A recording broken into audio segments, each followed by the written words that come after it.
Hello everyone, तपाईलाई हाम्रो च्यानलमा स्वागत छ। आज हामी शेयर मार्केट सम्बन्धी बेसिक कुराहरूको बारेमा चर्चा गर्नेछौँ। हामी शेयर मार्केट सम्बन्धी नेपाली शेयर मार्केट सम्बन्धी बेसिक कुराहरूको एउटा सिरिज बनाउँदैछौँ र आज एपिसोड 1 यो एपिसोडमा हामी चारवटा कुराहरूलाई कभर गर्नेछौँ। चारवटा शेयर मार्केटमा लगानी गर्नुभन्दा अगाडि लगानीकर्ताको मनमा हुने क्वेसन, चारवटा क्वेसनलाई हामी यसमा कभर गर्नेछौँ। र कुन कुन क्वेसन भने शेयर मार्केटमा लगानी गर्नु कतिको फाइदाजनक हुन्छ एउटा क्वेसन। सेकेन्ड क्वेसन भनेको शेयर मार्केटमा लगानी गर्नु र तास खेल्नु उस्तै उस्तै हो कि कस्तो हो, सेकेन्ड क्वेसन। र थर्ड क्वेसन भनेको शेयर मार्केटमा लगानी गर्न, सेकेन्डरी मार्केटमा लगानी गर्न कति रकम चाहिन्छ। र अर्को 4 नम्बर क्वेसन भनेको सेकेन्डरी मार्केटमा शेयर किन्नुभन्दा पहिले के कुरामा ध्यान दिनुपर्छ भनेर यी चारवटा प्रश्नहरूको विस्तृत रूपमा छलफल गर्नेछौँ। यस भिडियोलाई अन्तिमसम्म हेर्नुहोला। अब हामी पहिलो क्वेसन, शेयर मार्केटमा लगानी गर्नु कतिको फाइदाजनक छ त भन्ने बारेमा कुरा गरौँ। शेयर मार्केटमा लगानी गर्नु एकदमै फाइदाजनक छ र शेयर मार्केटमा लगानी गर्नु रिस्क पनि एकदमै रिस्क धेरै छ। र एउटा हिन्दीमा भनाइ छ, रिस्क हेतु इस्क हे। यदि जहाँ रिस्क धेरै हुन्छ त्यहाँ रिटर्न पनि धेरै हुन्छ। यदि तपाईँले फिक्स डिपोजिट राख्नुभयो भने ब्याङ्कमा तपाईको पैसा डुब्न सक्ने चान्स, ब्याङ्क डुब्न सक्ने चान्स एकदमै थोरै हुन्छ। त्यसै कारणले गर्दा त्यहाँको रिटर्न, फिक्स डिपोजिटको रिटर्न पनि थोरै हुन्छ। तपाईँ 8% 10% पाउनुहुन्छ। तर यदि तपाईँले शेयरमा लगानी गर्नुभयो भने शेयरमा तपाईको पैसा डुब्न सक्ने चान्स धेरै हुन्छ, रिस्क धेरै हुन्छ। त्यसैले तपाईको रिटर्न पनि धेरै हुनुपर्छ। र शेयर मार्केटमा लगानी गर्नु एकदमै फाइदाजनक छ र रिस्क पनि छ। र त्यसैले तपाईले शेयर मार्केटमा लगानी गर्नुभन्दा पहिले तपाईले आफूले आफूलाई मूल्याङ्कन गर्नुपर्छ। तपाई रिस्क लिन चाहनुहुन्छ कि हुँदैन। तपाई यदि रिस्क लिन चाहनुहुन्छ भने शेयर मार्केटमा लगानी गर्नु तपाईको लागि उत्तम हुन्छ। तर यदि तपाई शेयर मार्केटको लागि रिस्क, तपाईले आफूले कमाएको, दुःख गरेर कमाएको पैसामा तपाई रिस्क लिन चाहनुहुन्न भने तपाईको लागि फिक्स डिपोजिट बेस्ट हुन सक्छ। अर्को सबैभन्दा धेरै सोधिने क्वेसन हो, शेयरमा लगानी गर्नु र तास खेल्नु उस्तै हो त? धेरै मान्छे यसबाट म सुन्छु, यो शेयरमा लगानी गर्नु भनेको तास खेल्नु जस्तै हो। तर बिल्कुलै होइन। यो शेयरमा लगानी गर्नु र तास खेल्नु एकदमै फरक कुरा हो। किनकि यदि तपाईलाई तास फिटेर दिइन्छ भने तपाईसँग जस्तो तास पनि पर्न सक्छ, त्यो तपाईको भाग्यको कुरा हो। तर शेयरमा लगानी गर्नु भाग्यको कुरा होइन। किनकि शेयरमा लगानी गर्नु पूर्व तपाईले कुन कम्पनीको शेयर किन्दै हुनुहुन्छ, कस्तो कम्पनी कस्तो छ, कम्पनी चलाउने मान्छेको नियत कस्तो छ, कम्पनीले विगतका वर्षमा कुनै जालझेल गरेको छ कि छैन, कम्पनीको बिजनेस कस्तो छ, कम्पनीको बिजनेस अगाडि बढिरहेको छ कि छैन, यी सबै कुराहरूलाई मूल्याङ्कन गरेर तपाईले कम्पनीको शेयर किन्नुहुन्छ भने तपाईलाई भविष्यमा पक्कै पनि फाइदा हुन्छ, लङ टर्मको लागि होस् अथवा सर्ट टर्मको लागि होस्। तर तपाईले कसैको भरमा, कसैले सल्लाह दिँदैमा यो शेयर किन, यो शेयर फाइदा हुन्छ भनेर कसैले भनेको आधारमा तपाईँ किन्नुहुन्छ भने त्यो तपाईँको गल्ती हो। किनकि शेयरमा लगानी गर्नु भनेको एकदमै एउटा त सबैभन्दा रिस्की काम हो।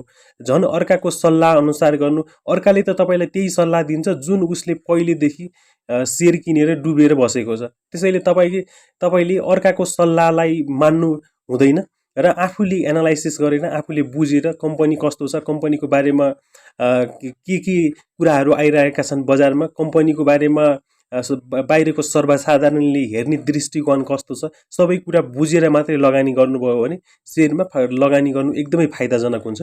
अब कुरा गरौँ सेकेन्डरी मार्केटमा लगानी गर्न कति रकम चाहिन्छ त भन्ने बारेमा। सेकेन्डरी मार्केटमा लगानी गर्न यति रकम चाहिन्छ भनेर स्पेसिफिक तोकेको छैन। तपाईँ आफै लगानी गर्न सक्नुहुन्छ। तपाईँ 5,000 लगानी गर्न सक्नुहुन्छ, 10,000 लगानी गर्न सक्नुहुन्छ। तर प्राइमरी र सेकेन्डरी मार्केटमा फरक के छ भने तपाईले प्राइमरी मार्केटमा यदि तपाईले आइपिओ हाल्दाखेरि तपाईले 10 किता अनिवार्य रूपमा हाल्नुपर्छ। 10 किता भन्दा तल हाल्न पाइदैन आइपिओ। तर सेकेन्डरी मार्केटमा यस्तो हुँदैन। तपाईले 1 किता पनि किन्न सक्नुहुन्छ, 2 किता, अड लट भन्छ त्यसलाई, 1 देखि 9 सम्म अड लट भन्छ। र तपाईँ 1 किता किन्न सक्नुहुन्छ, 2 किता किन्न सक्नुहुन्छ, 4, 5, 10, 12 तपाईँ जति किता पनि किन्न सक्नुहुन्छ। यसमा कुनै स्पेसिफिक लिमिट छैन। तपाईसँग कति पैसा छ, 10,000, 20,000, 30,000। तर म तपाईलाई एउटा सजेसन के दिन चाहन्छु भने तपाईले आफूले दुःख गरेर कमाएको पैसा सेकेन्डरी मार्केटमा नलगाउनु राम्रो हुन्छ। किनकि सेकेन्डरी मार्केट भनेको एकदमै रिस्की कुरा हो र तपाईले पहिले सेकेन्डरी मार्केटमा लगाउनु भन्दा पहिले धेरै कुराहरू बुझ्नुपर्छ। र सेयर मार्केट सम्बन्धी धेरै कुराहरू बुझ्नुपर्छ र सेयर मार्केटका ठुला ठुला लगानीकर्ताहरूले तपाईँको पैसा तपाईँले लगानी गरेको पैसा सेयरलाई उछालेर कहाँ लगेर पुर्याएर फेरि झार्छन् त्यो कसैलाई पनि थाहा हुँदैन। त्यसैले म के सल्लाह दिन चाहन्छु भने तपाईँ यदि सेकेन्डरी मार्केटमा लगानी गर्न चाहनुहुन्छ भने पहिले 10,000 15,000 एउटा सानो एमाउन्ट सेकेन्डरी मार्केटमा लगाउनुहोस् र सेकेन्डरी मार्केटमा लगाइसकेपछि त्यसलाई केही समयपछि तपाईँलाई प्रफिट भयो भने त्यो सेयर बेचेर तपाईँले सुरुमा जति लगानी गर्नुभएको थियो त्यो लगानी गरेको रकमलाई निकाल्नुहोस् र तपाईँलाई जति प्रफिट भएको छ त्यस सेकेन्डरी मार्केटमा बेचे बापत त्यो प्रफिटलाई चाहिँ तपाईँ सेयर मार्केटमा लगाउनुहोस् र आफूले दुःख गरेर परिश्रम गरेर दिनरात मेहनत गरेर लगाएको पैसा सेयर मार्केटमा दिनरात परिश्रम गरेर कमाएको पैसा सेयर मार्केटमा नलगाउनु राम्रो हुन्छ, किनकि सेयर मार्केटमा डुब्न सक्ने चान्स एकदमै धेरै हुन्छ, रिस्क एकदमै धेरै हुन्छ। अर्को सबैभन्दा महत्त्वपूर्ण क्वेसन, सेकेन्डरी मार्केट अथवा दोस्रो बजारमा सेयर किन्नुभन्दा पहिले के कुरामा ध्यान दिनुपर्छ भन्ने कुरा, यो सबैभन्दा महत्त्वपूर्ण क्वेसन हो। यदि तपाईँले सेकेन्डरी मार्केट अथवा दोस्रो बजारमा कुनै पनि कम्पनी, मानौँ एबिसी कम्पनीको सेयर किन्दै हुनुहुन्छ भने के कुरामा ध्यान दिनुपर्छ भने, नम्बर 1 तपाईँले डिभिडेन्ड रेकर्ड चेक गर्न सक्नुहुन्छ। त्यस कम्पनीले, कुनै पनि कम्पनी तपाईँले यदि किन्दै हुनुहुन्छ भने त्यो कम्पनीले लगातार रूपमा डिभिडेन्ड दिइरहेको छ कि छैन, चाहे क्यास डिभिडेन्ड होस् अथवा बोनस डिभिडेन्ड होस्, लगातार डिभिडेन्ड दिइरहेको छ कि छैन। यदि लगातार रूपमा डिभिडेन्ड दिइरहेको छ भने त्यस्तो कम्पनी सर्ट टर्म अथवा छोटो समयमा डुब्न सक्ने चान्स एकदमै थोरै हुन्छ। त्यसैले द वारेन बफेट, जसले सेयर मार्केटबाट $बिलियन कमाए, उनीहरूले भनेका छन् यदि तपाईँ कुनै पनि कम्पनीको सेयर किन्दै हुनुहुन्छ भने त्यस कम्पनीले लगातार रूपमा 10 वर्षदेखि डिभिडेन्ड दिइरहेको हुनुपर्छ भनेर उनीहरूले भनेका छन्। र अर्को भनेको सेल रेकर्ड, यदि तपाईँले कुनै पनि कम्पनीको सेयर किन्दै हुनुहुन्छ भने त्यसको सेल बढिरहेको छ भने त्यो प्रफिट पनि बढ्नुपर्छ, सेल मात्रै बढेर हुँदैन। र अर्को 3 नम्बर भनेको कम्पनीको ट्र्याक रेकर्ड राम्रो हुनु आवश्यक छ, किनकि तपाईँले मेहनत गरेर कमाएको पैसा कुनै पनि कम्पनीमा लगानी गर्नुहुन्छ, कम्पनीको सेयरमा लगानी गर्नुहुन्छ भने तपाईँले केही रिटर्न प्राप्त गर्नको लागि लगानी गर्नुहुन्छ। र कम्पनीको ट्र्याक रेकर्ड कस्तो छ भनेर कसरी थाहा पाउन सकिन्छ भने तपाईँले गुगलमा गएर, मानौँ एबिसी कम्पनीको ट्र्याक रेकर्ड कस्तो छ भनेर थाहा पाउनको लागि गुगलमा गएर एबिसी कम्पनी फ्रड हिस्ट्री अथवा एबिसी कम्पनी फ्रड रेकर्ड भनेर तपाईँले सर्च गर्नुभयो भने त्यहाँ भेटाउन सक्नुहुन्छ कम्पनीले विगतका वर्षहरूमा जालझेल गरेको छ कि फ्रड गरेको छ कि कतिको पैसा डुबाएको छ कि कम्पनीको ट्र्याक रेकर्ड कस्तो छ भनेर। त्यहाँ यदि तपाईँले कुनै पनि 1-2वटा फ्रड भेटाउनु भयो भने सम्झिनुहोस् कि त्यो कम्पनी राम्रो छैन, किनकि 1-2वटा फ्रड त बाहिर आएको फ्रड मात्रै हो। त्यहाँ भित्र कम्पनीको भित्र त्यस्ता धेरै अरू फ्रड हुन सक्छन् जुन बाहिर आएका छैनन् र कम्पनी भित्रै लुकेका छन्। त्यसैले यदि तपाईँ त्यहाँ कुनै पनि फ्रड हिस्ट्री अथवा रेकर्ड भेटाउनु भयो भने त्यो कम्पनी नकिन्दा हुन्छ। र अर्को भनेको म्यानेजमेन्ट ट्र्याक रेकर्ड राम्रो हुनु आवश्यक छ। र यो म्यानेजमेन्ट ट्र्याक रेकर्डमा तपाईँले गुगलमा गएर कुनै पनि कम्पनी, मानौँ एबिसी कम्पनीको track record, ABC company management track record हान्नुभयो भने तपाईँले विगतका वर्षहरूमा म्यानेजमेन्टले कस्तो गरेको छ, म्यानेजमेन्टले जालझेल गरेको छ कि म्यानेजमेन्ट राम्रो छ कस्तो छ भनेर तपाईँले भेटाउन सक्नुहुन्छ। र अहिले नोबेल ब्याङ्कले ब्याङ्किङ सेक्टरको लिड गर्नुको मेन कारण भनेको म्यानेजमेन्ट ट्र्याक रेकर्ड एकदमै राम्रो भएर हो र म्यानेजमेन्ट एकदमै स्ट्रङ भएर हो।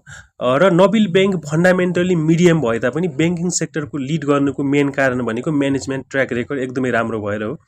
र अर्को 5 नम्बर पोइन्ट भनेको करेन्ट रेसियो 2 वा 2 भन्दा बढी हुनुपर्छ। करेन्ट रेसियो भनेको कम्पनीले सर्ट टर्म लाइबिलिटिज पे गर्नको लागि कम्पनीसँग पर्याप्त पैसा हुनुपर्छ भन्छ। करेन्ट रेसियो 2 वा 2 भन्दा बढी भएको राम्रो हुन्छ। फन्डामेन्टली एनालाइसिस गर्दा करेन्ट रेसियो 2 वा 2 भन्दा बढी भएको कम्पनी फन्डामेन्टली राम्रो मानिन्छ। र रिटर्न अफ इक्विटी 15% भन्दा बढी भएको राम्रो हुन्छ। र यो रिटर्न अफ इक्विटी 15% भन्दा बढी भएको राम्रो किन मानिन्छ भने यदि तपाईँले ब्याङ्कमा फिक्स डिपोजिट गर्नुभयो भने 8% 10% त ब्याङ्कले नै दिन्छ।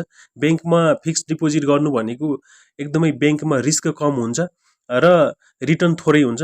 तर सेयर मार्केटमा तपाईले इन्भेस्ट गर्नु भनेको सेयर मार्केट भनेको एकदमै रिस्की काम हो। सेयर मार्केटमा लगानी गर्नु भनेको रिस्की काम हो। त्यसैले रिटर्न पनि बढी हुनुपर्छ। त्यसैले जेनरली रिटर्न अफ इक्विटी 15% अथवा त्यो भन्दा बढी भएको चाहिँ राम्रो हुन्छ। जस्तै रिटर्न अफ इक्विटी 15% छ भन्नुको अर्थ यदि तपाईले 100 रुपैयाँ इन्भेस्ट गर्नुभयो भने 1 वर्षमा तपाई 15 रुपैयाँ पाउनुहुन्छ भन्ने हो रिटर्न अफ इक्विटी भनेको। र पी रेशियो जति थोरै हुन्छ त्यति कम्पनी राम्रो मानिन्छ, फन्डामेन्टली राम्रो मानिन्छ।